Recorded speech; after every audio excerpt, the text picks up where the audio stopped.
Welcome to Organizing with Ease, where we simplify and organize our lives for the better. I'm Deanna Mall, your host, ready to lead you on a journey towards a more organized and enriching life.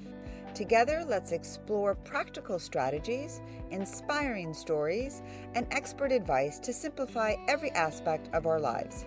Let's declutter our spaces, free our minds, and cultivate genuine happiness. Are you ready to embark on this journey with ease? Let's get started.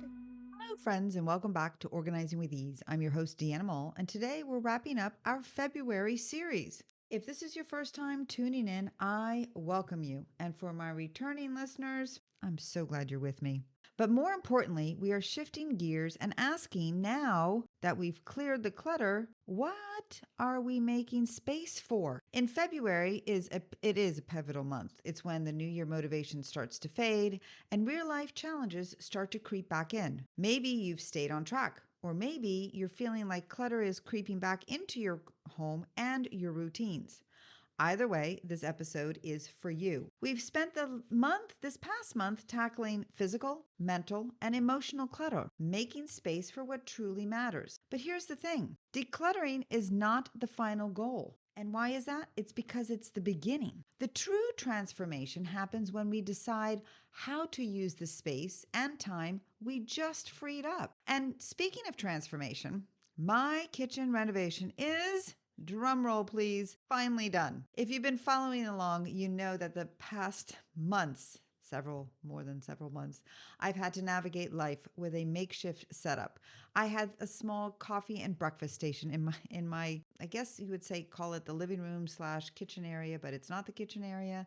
My pantry was a series of label bins that I placed out in the hallway. Cooking a meal felt like it was, I don't know, Tetris of all on my countertops, but it really wasn't on my countertops. I had to borrow all of these tables and chairs. But even though I kept things as organized as possible, it was still a challenge.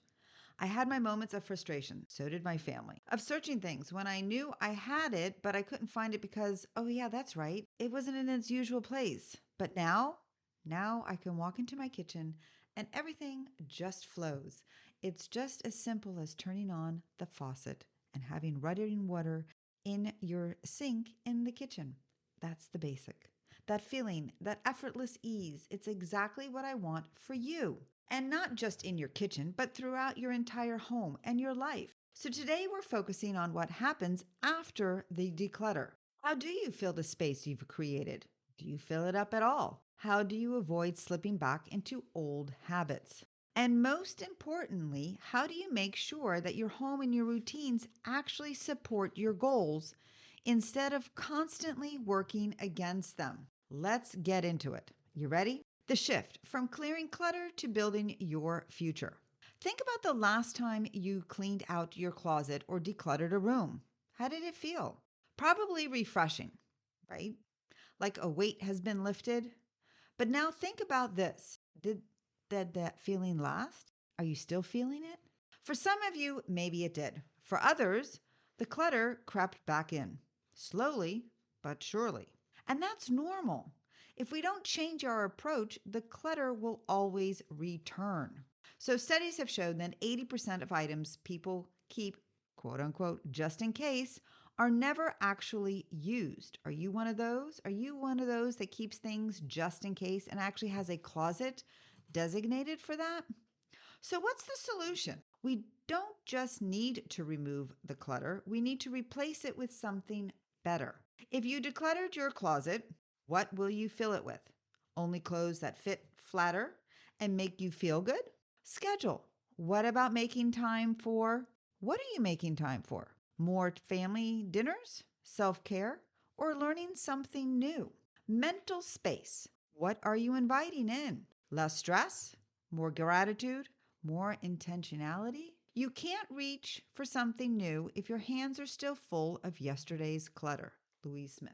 The clutter-free space that you've created is a blank canvas. It's up to you to paint the picture you want for your life. So let's talk about real life transformation. So I'm going to share with you a story of one of my clients. She was a busy mom of 3 who felt like she was constantly drowning in stuff. Every time she tried to declutter, She made progress, a little progress, but then within weeks, even the same week, the mess would just come right back. Does that sound familiar? Kind of, sort of. The problem was that she didn't know how to declutter. That wasn't the problem. It was that she never changed how she used the space. So together we reimagined her home. We turned the dining room from the quote unquote drop zone into real space for family dinners. We created small, cozy reading nooks so she could definitely finally enjoy a quiet cup of coffee in the morning because that's what she wanted. She wanted an area to be able to read, catch up, do what she wanted to do in the morning because that was part of her morning routine, and she wanted a little nook for that.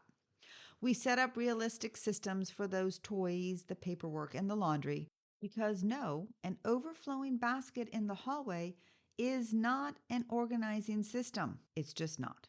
And guess what? Her home finally stayed organized because once you start filling up your space with purpose, the clutter doesn't stand a chance. That is what you need to think about. The clutter doesn't stand a chance. Think about your own home. What purpose do you want each space to serve? So the Fresh Start method is more than just the baskets and the bins. So let's be honest. Organizing isn't about color-coded bins and fancy labels. Those things that they can help you, but they're not what truly makes a difference. What does actually is the systems and the habits. So the Fresh Start method is the 4-step approach to decluttering with purpose and keeping spaces functional for the long haul. So the first step is know what you have and be honest about what you actually use. Most clutter is just, we've heard it and I've said it before, I'm going to say it again because it's postponed decisions. The average person wastes 2.5 days per year searching for misplaced items. You need to ask yourself, is this helping me or is it holding me back? Have nothing in your house that you do not know to be useful or believe to be beautiful, by William Morris. Once you've cleared the clutter, create simple functional systems that make it easy to stay organized. Step 4, sustain and tidy. You want to build small daily habits to keep that momentum going. A 5-minute evening reset, the 1 in and 1 out rule. As some of my clients sometimes like to do is 1 in and possibly 4 to 5 out. Now that's pretty an intense rule, but at least if you could take in that 1 in, 1 out rule, you are all good. You are golden. A weekly check-in to see what's working and what's not. I actually am going to do a book recommendation, and it's called The Disciplined Pursuit of Less. If you've ever felt stretched too thin, constantly saying yes to things that don't really matter, or just overwhelmed by the sheer amount of stuff, whether physical or mental, then this book is for you. Greg McKeown breaks down the idea that doing less but better is the key to living a life of purpose and focus. If you don't prioritize your life, remember, someone else will. If you're ready to simplify your home and your time, this book is a must read. What's next? March Madness. That's the next step. We are so not slowing down. Next month, we're kicking off March Madness, the next step. How to create weekly and monthly resets that keep your home in check. How to automate routines so life feels easier. How to create an organizational flow that works for your entire family. If you've been feeling like organizing is a constant struggle, next month is for you. Until then, step by step, little by little, let's keep making progress. If you enjoyed today's episode, don't forget to subscribe to Organizing with Ease podcast on your favorite podcast platform and leave us a review. Your feedback helps us grow and reach more listeners like you who are passionate about living their best lives. And remember, a new episode comes out every Thursday at 8 a.m. So mark your calendar and join us. Until next week, take care and keep shining bright.